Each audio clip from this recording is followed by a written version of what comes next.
Hello दोस्तों, good morning. स्वागत है एक बार फिर से आप सभी का Mishra ji technical YouTube channel में। दोस्तों आज है 20 दिसंबर और आज की इस वीडियो में हम लोग बात करने वाले हैं 20 दिसंबर 2020 के करंट अफेयर के सभी इंपॉर्टेंट क्वेश्चंस के बारे में। पूरी वीडियो ध्यान से देखिएगा, पूरी वीडियो डिटेल में आपको समझाई गई है। वीडियो अगर पसंद आए तो वीडियो को लाइक कीजिएगा, अपने दोस्तों के पास शेयर कीजिएगा और अगर आपने अभी तक चैनल को सब्सक्राइब नहीं किया है, चैनल को सब्सक्राइब करके बेल आइकन को प्रेस कीजिए, जिससे आने वाली वीडियोज़ का नोटिफिकेशन आपको मिल जाए। दोस्तों आपको प्रत्येक वीडियो की पीडीएफ फाइल्स, उसकी क्विजेज वगैरह सब कुछ मिल जाएंगी हमारे एप्लीकेशन पर। गूगल प्ले स्टोर से एमजेटी ऐप अभी इंस्टॉल करें। यहीं पर दोस्तों आपको ई बुक्स वगैरह भी मिल जाएंगी। इंडिया की नंबर 1 करंट अफेयर की एक्सप्लेनेशन के साथ ई बुक्स अवेलेबल हैं। ऑफर्स भी चल रहे हैं अभी, तो जा करके आप अभी परचेज करके ऑफर्स का फ़ायदा भी उठा सकते हैं। चलिए बात करते हैं लास्ट डे के क्वेश्चन की। लास्ट डे का हमारा पहला क्वेश्चन था 17वां एशियन गेम्स 2014 कहाँ आयोजित हुआ था। ये आयोजित हुआ था दोस्तों दक्षिण कोरिया में। 18वां हुआ 2018 में इंडोनेशिया में। इसके बाद चाइना में होगा, फिर होगा जापान में। इसके बाद कहाँ पर होगा, इसके बाद होगा दोस्तों कतर में। इसके बाद होगा सऊदी अरब में 2034 में। अगला, किस एकमात्र भारतीय को फोर्ब्स की सबसे ज़्यादा कमाई करने वाले सेलिब्रिटीज़ की लिस्ट में शामिल किया गया। अक्षय कुमार को रखा गया दोस्तों, 52वें नंबर पर रखा गया है। ओके, इन दोनों ही क्वेश्चंस के बारे में काफ़ी लोगों ने बहुत ही अच्छे से डिटेल में एक्सप्लेन किया था। आप लोग भी दोस्तों डिटेल में एक्सप्लेन किया करो। आप लोग डिटेल में एक्सप्लेन करते हो तो बहुत से लोगों का फ़ायदा होता है जो लोग आपके कमेंट्स को पढ़ते हैं। चलिए बात करते हैं दोस्तों आज के दिन के पहले क्वेश्चन की। आज का हमारा पहला क्वेश्चन है, मानव स्वतंत्रता सूचकांक 2020 में भारत किस स्थान पर है। तो भारत है दोस्तों ह्यूमन फ्रीडम इंडेक्स 2020 में 111वें स्थान पर। किस स्थान पर? 111वें स्थान पर है। पिछली बार था दोस्तों भारत 94 नंबर पर, इस बार आ गया है 111वें स्थान पर। टोटल 162 देशों में ये रैंकिंग जारी की गई थी, जिसमें पहले पर रहा न्यूजीलैंड, दूसरे स्थान पर स्विट्जरलैंड और तीसरे स्थान पर रहा हांगकांग। दोस्तों 162 देश थे, तो सबसे आखिरी में कौन है ये भी हो सकता है पूछा जाए। तो सबसे लास्ट कंट्री थी सीरिया। ठीक है, सीरिया, यानी इसका 162वां रैंक था। अब बात आती है ये रिपोर्ट जारी किसने की है। तो इस रिपोर्ट को जारी किया है दोस्तों कैटो इंस्टीट्यूट और फ्रेजर इंस्टीट्यूट ने। किसने? कैटो इंस्टीट्यूट और फ्रेजर इंस्टीट्यूट ने इसे जारी किया है, ह्यूमन फ्रीडम इंडेक्स 2020 को। अब दोस्तों पिछले दिनों में भी कुछ इंडेक्स आए हैं, उनको भी हम लोग रिवाइज कर लेते हैं। तो दोस्तों अभी जल्द ही में लॉन्च किया गया था मानव विकास सूचकांक, बहुत ज़्यादा इंपॉर्टेंट है, ह्यूमन डेवलपमेंट इंडेक्स। उसमें भारत को 131वां रैंक मिला था इस बार। ठीक है, इसके बाद क्लाइमेट स्कोप सर्वे रैंक जारी किया गया था, जिसमें भारत दूसरे स्थान पर आया था। क्लाइमेट चेंज परफॉर्मेंस इंडेक्स आई थी, जिसमें भारत 10वें स्थान पर इस बार था। और ग्लोबल टेररिज्म इंडेक्स आया था, जिसमें भारत था 8वें स्थान पर। शाम को दोस्तों इवनिंग में जो टॉपिक वाइज रिवीजन कराया जा रहा है, उसमें इंडेक्स वाली भी वीडियो आपको मिलेगी। अभी कल की वीडियो ब्रांड एम्बेसडर की थी, तो आप लोग शाम वाली वीडियो देखना मत भूला कीजिए। चलिए दोस्तों बात करते हैं हम लोग अगले क्वेश्चन की। अगला है, उत्तर प्रदेश के किस जिले में मेगा लेदर पार्क की स्थापना की जाएगी। तो दोस्तों मेगा लेदर पार्क की स्थापना की जाएगी कानपुर में, उत्तर प्रदेश के कानपुर जिले में। अगर ये स्थापित हो जाता है तो दोस्तों Uttar Pradesh mega leather park की स्थापना करने वाला पहला भारतीय राज्य बन जाएगा। इसको आपको याद रखना है। इसके लिए उत्तर प्रदेश सरकार ने 5,850 करोड़ रुपए का इन्वेस्टमेंट किया है। कितने का? 5,850 करोड़ रुपए का। ये दोस्तों एक्चुअली में उत्तर प्रदेश के क्लस्टर प्रोजेक्ट का हिस्सा है, क्लस्टर परियोजना का हिस्सा है। ओके, तो इससे उम्मीद जताई जा रही है कि लगभग 50,000 लोगों के लिए डायरेक्ट और इनडायरेक्ट तरीके से रोजगार भी पैदा होंगे। साथ ही साथ उम्मीद ये भी जताई जा रही है कि अगर ये मेगा लेदर पार्क खुल गया कानपुर में, तो फिर यहाँ पर 13,000 करोड़ तक का इन्वेस्टमेंट भी आ सकता है यूपी में। तो ये भी अपने आप में बहुत बड़ी बात है। चलिए अब उत्तर प्रदेश आया है, उत्तर प्रदेश से हम लोग कुछ चीज़ें रिवाइज करते हैं। सबसे पहले दोस्तों उत्तर प्रदेश प्रत्येक जिले में L2 लेवल के कोविड-19 हॉस्पिटल्स खोलेगा। साथ ही साथ कोविड-19 की दोस्तों 1 करोड़ टेस्टिंग वाला पहला राज्य बना, 2 करोड़ टेस्टिंग वाला भी यही पहला राज्य बना। अब नया अपडेट कर लीजिए, 2 करोड़ टेस्टिंग करने वाला भी पहला राज्य उत्तर प्रदेश ही बना। लखनऊ में सुपर स्पेशलिटी कैंसर सेंटर खोले जाएंगे। सेफ सिटी प्रोजेक्ट मिशन शक्ति कार्यक्रम महिलाओं के लिए अभी हाल ही में शुरू किए गए। नोएडा में दोस्तों भारत की सबसे खूबसूरत फिल्म सिटी बनाई जाएगी 1,000 एकड़ में। नोएडा एयरपोर्ट के लिए ज्यूरिख एयरपोर्ट से समझौता हुआ है, नोएडा एयरपोर्ट को और ज़्यादा डेवलप करने के लिए। 2019 में दोस्तों घरेलू पर्यटकों को सबसे ज़्यादा आकर्षित किया उत्तर प्रदेश ने। साथ ही साथ प्रधानमंत्री आत्मनिर्भर निधि योजना को लागू भी सबसे ज़्यादा मात्रा में किया है, तो इस योजना को लागू करने में भी टॉप पर रहा है। अभी दोस्तों किसान कल्याण मिशन उत्तर प्रदेश ने शुरू किया है, एक अभियान है ये। साथ ही साथ लखनऊ नगर निगम को BSE में, बॉम्बे स्टॉक एक्सचेंज में लिस्टेड किया है उत्तर प्रदेश ने। इसके लिए सीएम योगी आदित्यनाथ जी ने 200 करोड़ का बॉन्ड जारी किया था और उत्तर भारत का पहला नगर निकाय बन गया लखनऊ नगर निगम बॉन्ड जारी करने वाला। ये आपको याद रखना चाहिए। ओके, चलिए अब बात करते हैं हम लोग उत्तर प्रदेश से स्टैटिक जानकारी की। उत्तर प्रदेश ये रहा मैप में, भारत के नक्शे में। लखनऊ इसकी राजधानी है। योगी आदित्यनाथ जी बीजेपी पार्टी से यहाँ के हैं चीफ मिनिस्टर। गवर्नर हैं आनंदीबेन पटेल जी। इन्हीं को मध्य प्रदेश का भी, एमपी का भी स्ट्राचार्ज दिया गया है। दुधवा नेशनल पार्क और चंद्रप्रभा गेम सेंचुरी ये है उत्तर प्रदेश में ही। अच्छा, उत्तर प्रदेश के पीलीभीत टाइगर रिजर्व को, किसे, पीलीभीत टाइगर रिजर्व को अभी हाल ही में TX2 अंतर्राष्ट्रीय पुरस्कार दिया गया था। इसको भी आपको याद रखना चाहिए। उत्तर प्रदेश में दोस्तों सबसे ज़्यादा विधानसभा की सीटें हैं 403+1। राज्यसभा में सबसे ज़्यादा सीटें जाती हैं उत्तर प्रदेश से 31 सीटें, लोकसभा में भी सबसे ज़्यादा सीटें जाती हैं उत्तर प्रदेश से 80 सीटें जाती हैं लोकसभा में। उत्तर प्रदेश दोस्तों जनसंख्या के मामले में सबसे ऊपर है। क्लियर है। नेक्स्ट बात करते हैं, हाल ही में किसने to win your battles stay alive नामक पुस्तक लॉन्च की। तो अभी हाल ही में दोस्तों अनीता पीटर जी ने लॉन्च की है to win your battles stay alive. इसका मतलब होता है कि आपको अगर युद्ध जीतना है तो इसके लिए सबसे ज़रूरी है स्टे अलाइव, जिंदा रहना ज़रूरी है। अब आप इसे एक मोटिवेशनल लाइन के तौर पर भी ले सकते हो। इस बुक की टाइटल को आप कंपटीशन की तैयारी कर रहे हो, अपने ऊपर उतार सकते हो। आपको अगर कंपटीशन बीट करना है तो उसके लिए सबसे पहले ज़रूरी है कि आप कंपटीशन में बने रहो। आप लोग अपने अंदर झांको, देखो, चेक करो कि कहीं आप भटक तो नहीं रहे हो, कहीं आप डाइवर्ट तो नहीं हो रहे हो, क्योंकि कंपटीशन को अगर आपको बीट करना है सबसे पहले तो आपको कंपटीशन में बने रहना है। ओके, तो अनीता पीटर जी ने लिखी है ये पुस्तक। चलिए अगला देखते हैं।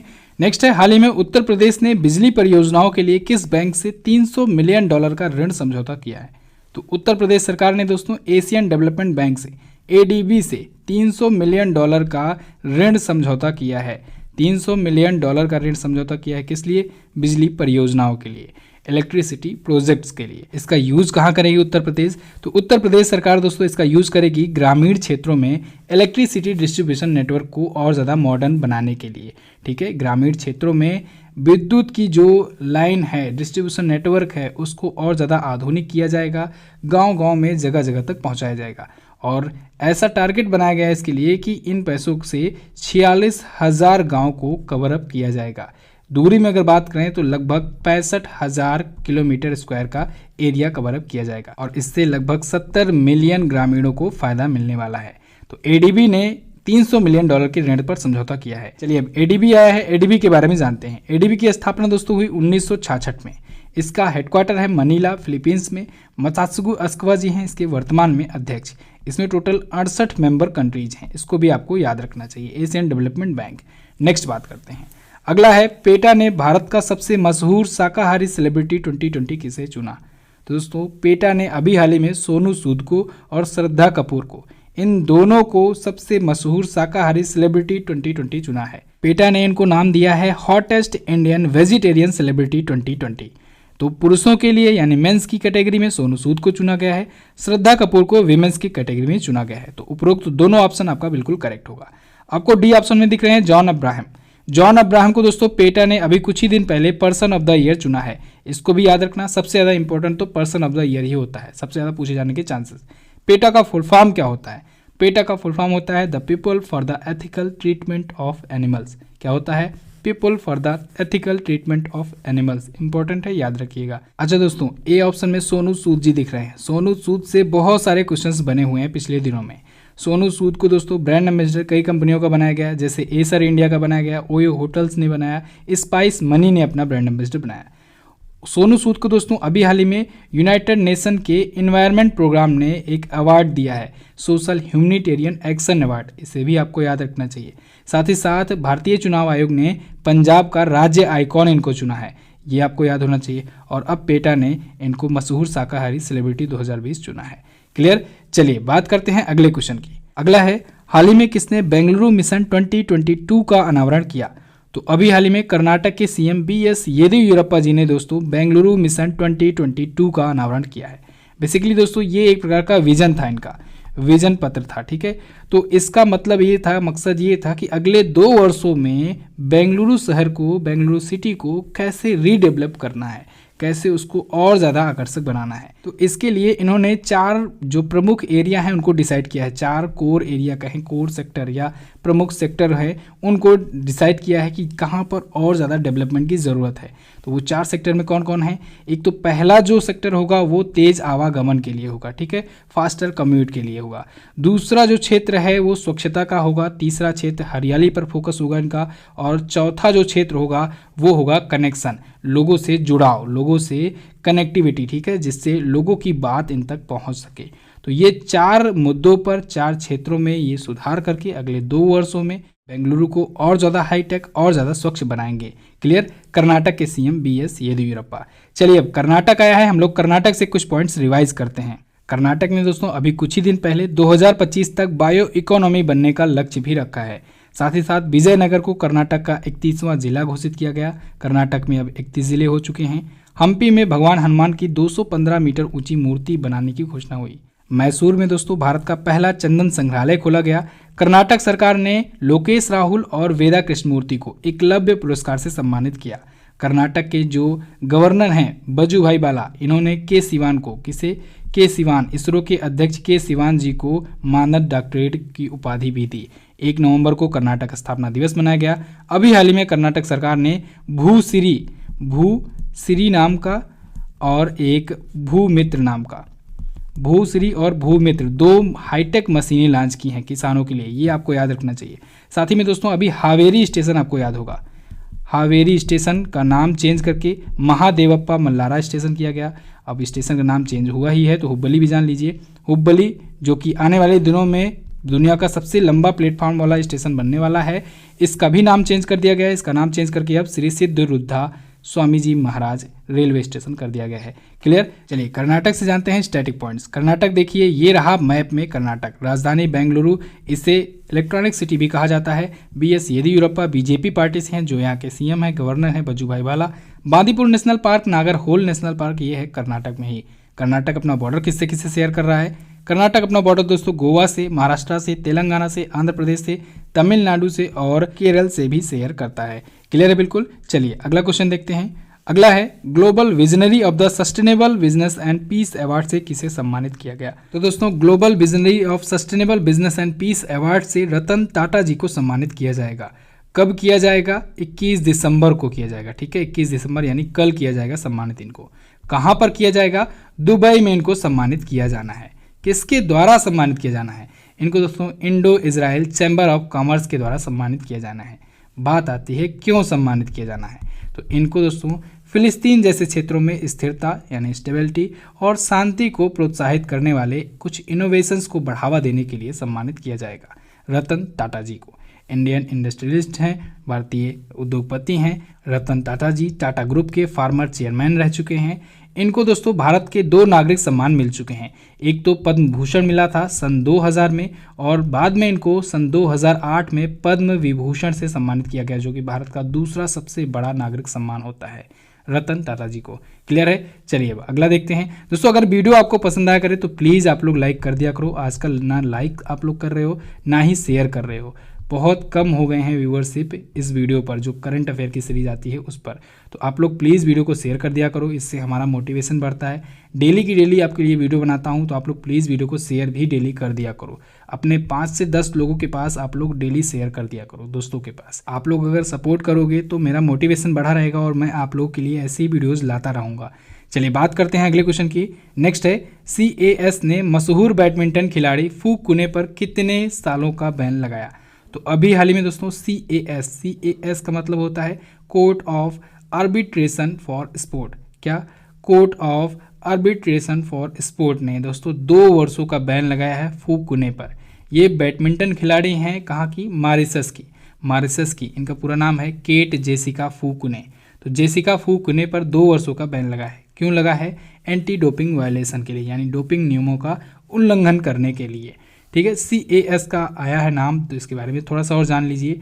Court of arbitration for sport, इसका मुख्यालय है दोस्तों लुसाने में। लुसाने कहाँ पड़ता है? स्विट्जरलैंड में पड़ता है। ठीक है, अध्यक्ष हैं जॉन कोट्स। कौन है? जॉन कोट हैं इसके अध्यक्ष, जॉन कोट्स।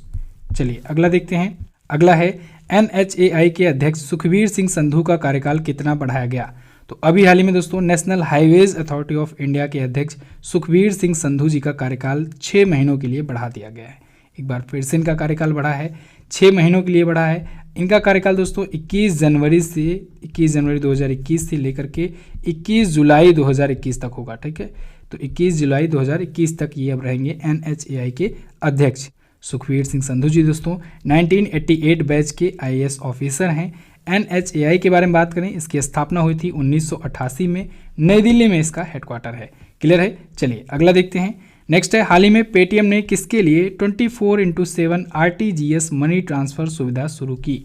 तो अभी हाल ही में पेटीएम ने दोस्तों मर्चेंट्स के लिए, व्यापारियों के लिए RTGS जो मनी ट्रांसफ़र सुविधा है उसको 24/7 के लिए कर दी है अलाउ। अभी दोस्तों कुछ दिन पहले RBI ने भी यही किया था। RBI ने लेकिन सभी के लिए कर दिया था। RBI ने RTGS जो टोटल RTGS सिस्टम है इससे मनी ट्रांसफ़र पर 24/7 के लिए अलाउ कर दिया था, 24/7 के लिए। सब कुछ जानेंगे हम लोग। पहले बात करते हैं मर्चेंट्स को क्यों फ़ायदा मिलेगा, कैसे फ़ायदा मिलेगा। तो दोस्तों बात यह है कि RTGS जो सिस्टम होता है, RTGS यानी कि real time gross settlement, real time gross settlement जो होता है ये मिनिमम 2 लाख के ट्रांजेक्शन के लिए होता है, यानी मिनिमम इसमें 2 लाख का ट्रांजेक्शन किया जाता है। तो अब 2 लाख का ट्रांजेक्शन टीचर्स तो उतना करेंगे नहीं, फार्मर्स तो नहीं करेंगे, छात्र भी नहीं करेंगे, तो व्यापारियों के लिए ये सबसे ज़्यादा सुटेबल है। इस वजह से पेटीएम ने व्यापारियों के लिए किया है। तो RTGS में देखिए दोस्तों 2 लाख से लेकर के 2000 करोड़ तक का ट्रांजेक्शन किया जा सकता है। इसमें कई स्टेप्स होते हैं, जैसे देखिए जो 2 लाख होता है, 2 लाख से 10 लाख तक सरल के तहत आता है, ठीक है। एक सरल होता है इसका, सरल एक टाइप है इसका। इसके बाद फिर 50 लाख तक का जो ट्रांजैक्शन होता है RTGS से उसे व्यापार कहते हैं। क्या कहते हैं? व्यापार कहते हैं। ये मैं ट्रांजैक्शन का नाम बता रहा हूँ RTGS का। इसके बाद 50 लाख से ऊपर 2000 करोड़ तक का जो RTGS के माध्यम से ट्रांजैक्शन होता है उसे विस्तार के नाम से जाना जाता है। क्या? विस्तार के नाम से। तो सरल, व्यापार और विस्तार, इनको नाम आपको याद रखना है। RTGS सबसे ज़्यादा तो यही पूछा जाता है कि मिनिमम कितना ट्रांजैक्शन कितने का किया जाता है, तो 2 लाख से ऊपर का ही किया जाता है। मिनिमम 2 लाख का ट्रांजैक्शन RTGS के थ्रू किया जाता है। RTGS का फुल फॉर्म भी दोस्तों अभी रिसेंटली किसी एग्जाम में पूछा था, रियल टाइम ग्रॉस सेटलमेंट होता है इसका फुल फॉर्म, याद रखना है। और RBI ने अभी 24/7 के लिए अलाउ कर दिया था, इस वजह से ये चर्चे में था, तो यहाँ से क्वेश्चन जरूर बन सकता है। चलिए बात करते हैं पेटीएम की। पेटीएम की स्थापना दोस्तों हुई थी 2010 में। किसने की थी स्थापना? विजय शेखर शर्मा जी ने। वही वर्तमान में CEO भी हैं और पेटीएम का हेडक्वार्टर नोएडा में है, उत्तर प्रदेश में है। क्लियर। चलिए अगला देखते हैं। नेक्स्ट है, हाल ही में 60वां गोवा मुक्ति दिवस कब मनाया गया? तो अभी हाल ही में 60वां गोवा मुक्ति दिवस मनाया गया दोस्तों 19 दिसंबर को। 19 दिसंबर 2020 को 60वां गोवा मुक्ति दिवस मनाया गया। गोवा मुक्ति दिवस का क्या मतलब है? इसी दिन दोस्तों गोवा मुक्त हुआ था। किससे? पुर्तगालियों से, पुर्तगाल से, पुर्तगाल के लोगों से कब्जा हटाया गया था, ठीक है। पुर्तगाल दोस्तों भारत में 450 साल तक भारत में रहे थे, ठीक है। 450 वर्षों तक भारत में रहे थे। सबसे पहले पुर्तगाली भारत आए थे और सबसे अंत में पुर्तगाली भारत गए। गोवा में लास्ट में वो आकर के सिमट गए थे। बाद में गोवा को भी मुक्त कराया गया उनसे। भारतीय सशस्त्र बलों ने दोस्तों जा करके गोवा को मुक्त कराया पुर्तगालियों से। तो 19 दिसंबर 1961 का वो दिन था, इस वजह से 60वां गोवा मुक्ति दिवस है ये, जो अभी मनाया गया है। क्लियर। गोवा के बारे में जानिए। गोवा देखिए दोस्तों, ये छोटा सा राज्य है महाराष्ट्र और कर्नाटका के बीच में। यहाँ की राजधानी होती है पणजी। यहाँ के CM है करंट टाइम पर प्रमोद सावंत जी, BJP पार्टी से हैं। और यहाँ के गवर्नर अभी एक्स्ट्रा चार्ज पर है भगत सिंह कोश्यारी जी। ये महाराष्ट्र के गवर्नर हैं लेकिन इनको एक्स्ट्रा चार्ज मिला है गोवा का भी। क्लियर है। चलिए अगला देखते हैं। नेक्स्ट है, हाल ही में किस देश के तेज गेंदबाज मोहम्मद आमिर ने अंतर्राष्ट्रीय क्रिकेट से संन्यास की घोषणा की? तो मोहम्मद आमिर दोस्तों ये पाकिस्तान के तेज गेंदबाज हैं और इन्होंने क्रिकेट के सभी फॉर्मेट से संन्यास की घोषणा कर दी है। कारण जो बताया है इन्होंने, इस वजह से ये चर्चे में रहे हैं और इस वजह से हो सकता है क्वेश्चन ये बन जाए। कारण इन्होंने बताया है कि वहाँ का जो मैनेजमेंट है क्रिकेट का, उसके द्वारा मेंटली टॉर्चर किया जा रहा है इन पर, तो इस वजह से इन्होंने अंतर्राष्ट्रीय क्रिकेट से संन्यास लिया है। ठीक है। इन पर दोस्तों फिक्सिंग के आरोप भी लग चुके हैं इससे पहले भी मोहम्मद आमिर पर। फिलहाल ये अंतर्राष्ट्रीय क्रिकेट से संन्यास की घोषणा कर दी है। क्लियर बिल्कुल। तो बस दोस्तों ये तो थे हमारे आज के दिन के टॉप 12 क्वेश्चंस। आई होप आपको वीडियो पसंद आई होगी। वीडियो आप लाइक कर दिए होगे, नहीं किए हो तो अभी लाइक कर दो, शेयर कर दो अपने दोस्तों के पास और इस चैनल को सब्सक्राइब जरूर कर लो। डेली इवनिंग में टॉपिक वाइज आपका रिवीजन कराया जा रहा है 2020 के करंट अफेयर का। तो आप लोग डिस्क्रिप्शन में दिए हुए प्लेलिस्ट को जाकर के देखो, चेक करो, जितने भी टॉपिक्स पर अभी तक वीडियो आई हैं उनकी वीडियो देखो और क्विज वगैरह सब कुछ मिल जाएगा MZT ऐप पर। तो आप लोग MZT ऐप पर क्विज वगैरह सॉल्व करना मत भूलिए। और दोस्तों एप्लीकेशन पर ही ई बुक्स वगैरह में ऑफर्स चल रहे हैं, आप लोग जाइए ऑफर्स का फ़ायदा उठाइए। बहुत प्रकार की ई बुक्स आपको वहाँ पर मिल जाएंगी, जाइए ई बुक्स लीजिए। पूरे यूट्यूब पर सबसे बेस्ट एक्सप्लेनेशन के साथ ई बुक्स हमारी होती हैं। आप कोई सी भी ई बुक लिए होगे तो आपको पता ही होगा। चलिए अब बात करते हैं दोस्तों क्वेश्चन ऑफ द डे की। जैसा कि आप सभी को पता है डेली मैं आपसे 2 क्वेश्चंस पूछता हूं, बहुत ही इंपॉर्टेंट होते हैं। पहला क्वेश्चन है ब्रांड एम्बेसडर से, जिसकी वीडियो कल अपलोड हुई है। पेटीएम फर्स्ट गेम्स के ब्रांड एम्बेसडर कौन बनाए गए। अगला G7 समिट 2021 की मेजबानी कौन करेगा। दोनों ही क्वेश्चन है इंपॉर्टेंट, इसके बारे में आप काफ़ी कुछ लिख सकते हो। आज भी आप लोग डिटेल में लिखने का जरूर प्रयास करना। वीडियो देखने के लिए बहुत बहुत धन्यवाद। टेलीग्राम ग्रुप से भी हमारे ज्वाइन हो जाओ। मिलते हैं अगली वीडियो में, तब तक के लिए नमस्कार, जय हिंद, वंदे मातरम।